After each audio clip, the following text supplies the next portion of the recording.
What happens when two teenage boys decide to become killers for fun and film it? This is one of the most disturbing murder cases ever caught on camera. Welcome to the Crim Vault. Subscribe now for more real crime stories that most people can't handle. In 2007, a series of savage, random killings paralyzed the city of Dnepropetrovsk, Ukraine. For 3 weeks, residents were living in fear. Men, women, even children were found bludgeoned to death in parks, streets, and forests. Some were killed in daylight. Most were ambushed without warning. Many of them never saw it coming. The attackers weren't career criminals or fugitives. They were 3 19-year-old boys, Igor Suprunyuk, Viktor Sayenko, and Alexander Hanja. 2 of them would become known around the world as the Dnepropetrovsk Maniacs. Hola, muy buenas noches. Los estudiantes de clase media deciden simplemente salir a matar personas. One of them would later upload a video of their crimes to the internet under the now infamous title, 3 Guys, 1 Hammer. Все, попиздили отсюда. Я подержу его. Igor Suprunyuk and Viktor Sayenko met at school. By most accounts, they were quiet, relatively intelligent, and kept to themselves. They weren't known troublemakers, but they had a strange dynamic. Igor was the dominant one, often described as forceful and manipulative. Viktor was more passive and often followed Igor's lead. Together, they began exploring extreme behaviors from an early age. According to later reports, both boys shared a fear of heights and violence. They began confronting these fears by doing increasingly disturbing things. First, watching horror films, then torturing animals. Before they ever killed a person, Igor and Viktor were already experimenting with cruelty.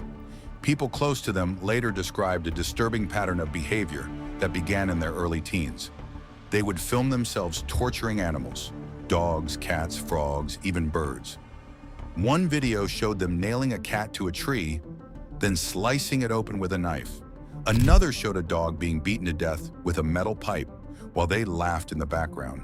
In one case, they tied a kitten to a clothesline and bludgeoned it as it swung from side to side. The pair would often post these videos on shock forums under anonymous usernames. They seemed proud of the violence. Their attitude wasn't just careless, it was calculated. They were testing their limits, and they were practicing. Добрый, интеллигентный. Я знаю, что он любит животных. У них всегда вот хомячки там дома всегда. When they moved on to people, the level of brutality escalated fast. Between June 25th and July 16th, 2007, they went on a spree that left 21 people dead. The attacks were calculated, but not for profit, and the level of violence was extreme. The victims had no connection to the killers. Many were vulnerable, older people, children, women walking alone. Victims were mutilated, faces destroyed, and in some cases, eyes gouged out. Some were hit with blunt objects like hammers or steel bars. Others were stabbed or had their skulls crushed with screwdrivers.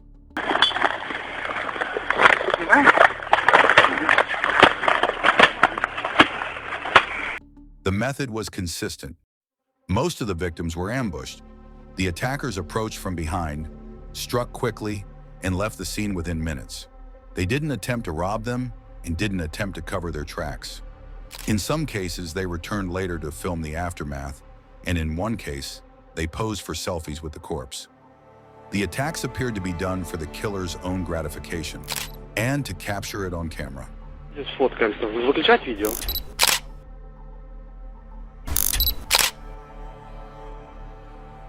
One of their victims was 14-year-old Andrei Sidyuk. He was walking home from school when he was ambushed near a wooded path. His skull was caved in with a steel bar. The attackers later returned to the scene to photograph his body. They kept these photos in a secret folder on Viktor's laptop titled Necro. Another victim was 85-year-old Lyudmila Timoshenko. She was gardening outside her home when she was attacked from behind. She was struck with a hammer, then stabbed in the stomach. Her body was left in the yard, her gardening tools still beside her. Sergei Ryzhov, age 63, was found in a construction site with his face mutilated. Reports from the post-mortem described deep lacerations across his cheeks and jaw, as well as multiple blows to the forehead and chin. The coroner noted that some of the wounds were inflicted post-mortem, meaning the attackers continued even after he was already dead. Another particularly brutal case involved 21-year-old Anastasia Murdick. She had just gotten off a bus when she was grabbed by the two killers. Her head was slammed repeatedly against a concrete curb until her skull fractured. They used a hammer and a screwdriver to finish the job. Her face was later described as completely unrecognizable. Some of the bodies had nails driven into the eyes. Others were disfigured so badly that DNA was required for identification. One victim was found with their lips cut open and torn back into a grimace. Another had their jaw broken in multiple places, suggesting a slow, methodical attack. These were not impulsive killings. They were planned. In some cases, the pair brought a camera, plastic bags to cover the weapons, and clean clothes to change into after the murder. They stored the footage on phones, hard drives, and SD cards, many of which were later recovered by investigators.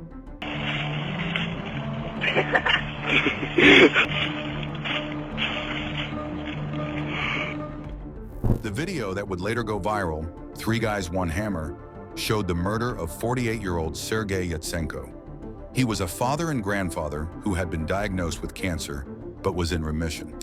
On July 12th, he was riding his scooter through the outskirts of Dnepropetrovsk when he was abducted and taken into the woods. Или что, или замочи тогда, а потом я одену. The video showed his brutal killing in full detail.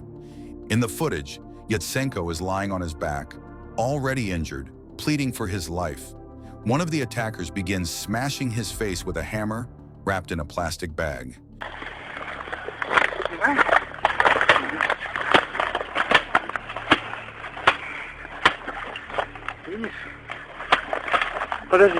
The other drives a screwdriver into his eye socket. He moans, gurgles, and twitches. At one point, he tries to shield himself with his arm.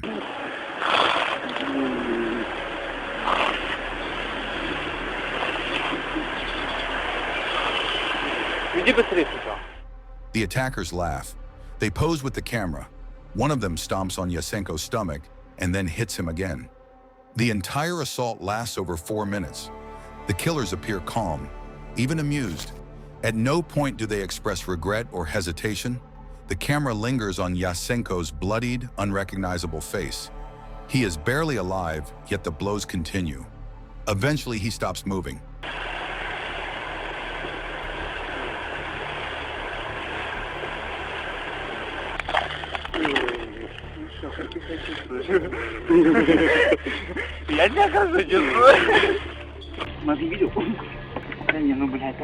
Как он живой, я ему прям мозг чувствовал. Yatsenko wasn't their only filmed murder.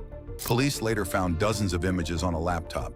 Some showed Igor and Viktor posing next to the corpses, making faces or giving thumbs up. One particularly disturbing photo showed Igor holding a hammer in one hand and a decapitated bird in the other, standing over a victim's body.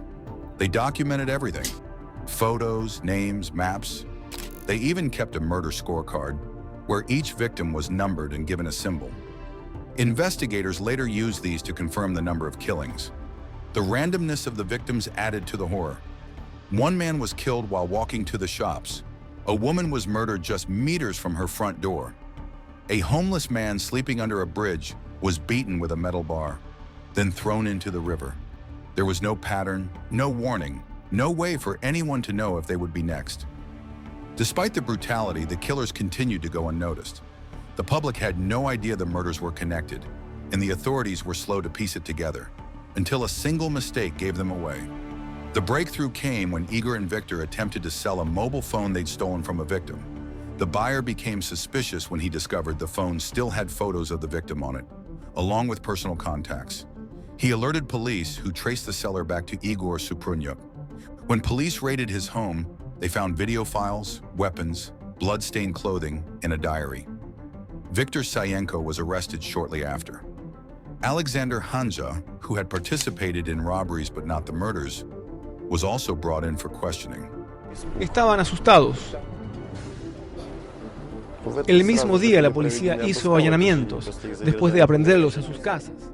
What they uncovered during the investigation would shock even the most seasoned officers. Police recovered multiple mobile phones, computers, and hard drives. On them, they found over 100 photographs of crime scenes, videos of murders, and images of the killers posing with their victims.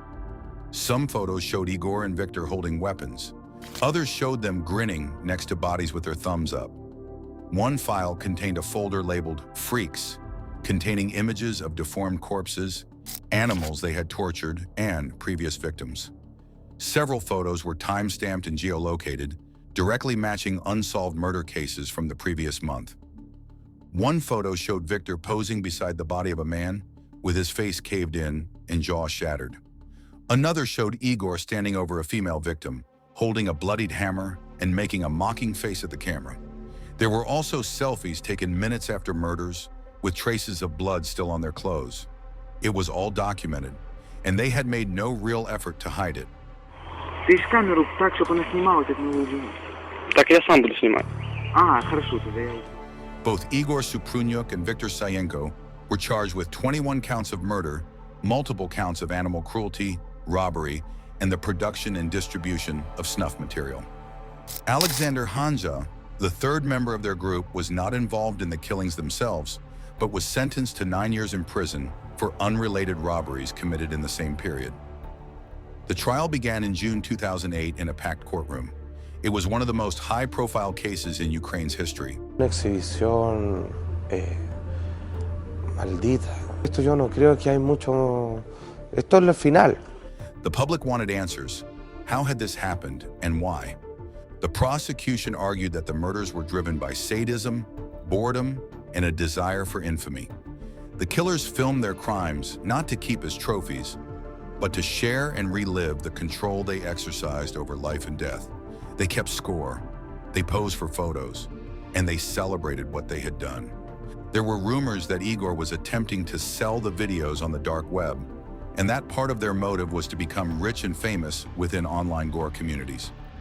Se nota que hicieron estas grabaciones. A propósito de estas grabaciones, y una de las versiones es que Some reports even suggested that they wanted to build a library of killings, one of each type of victim: male, female, child, elderly, disabled. During the trial, neither Igor nor Viktor expressed remorse. They sat mostly in silence. Igor was defiant and cold. Viktor appeared emotionless. At one point, when shown one of the videos, Igor reportedly smirked. Both pleaded not guilty. Court-ordered psychological assessments concluded that the two men were sane and fully aware of their actions. They were not mentally ill. They were calculated, organized, and deliberately brutal. Social se produce contra ello la venganza psíquica, o sea, la culpa. Tú tienes que haber capacidad de depresión que se necesita. The families of the victims were devastated. Some walked out of the courtroom during the playing of the video evidence. Others demanded the death penalty, which had been abolished in Ukraine. One father described the killers as monsters without a soul. Another mother said she wished she had never seen the crime scene photos of her daughter, but couldn't stop looking at them, trying to understand how a human could do this. The verdict was delivered in February 2009. Both Igor and Viktor were found guilty on all counts. They were sentenced to life in prison without the possibility of parole. The judge called their crimes inhuman and depraved beyond comprehension. Sin duda, si hubiera existido la pena de muerte, esa habría sido la condena. The release of the 3 Guys One Hammer video online caused global outrage. Despite efforts to remove it, the footage continued to circulate on gore forums and shock sites. Many who viewed it reported being haunted by the sounds. Yatsenko's groans, the wet impact of the hammer, the laughter of the killers. The video has since been banned on most platforms. Even mentioning it by name can lead to content restrictions, but it still exists, floating in the darker corners of the internet. A permanent reminder of what these 2 teenagers did in the summer of 2007. The Dnepropetrovsk Maniacs case is one of the most disturbing examples of casual cruelty and human depravity ever recorded. It wasn't about money, it wasn't revenge, it was violence for its own sake. If you're still watching, you've made it through one of the darkest cases we've ever covered. For more unfiltered true crime stories, subscribe to the Crim Vault and turn on notifications.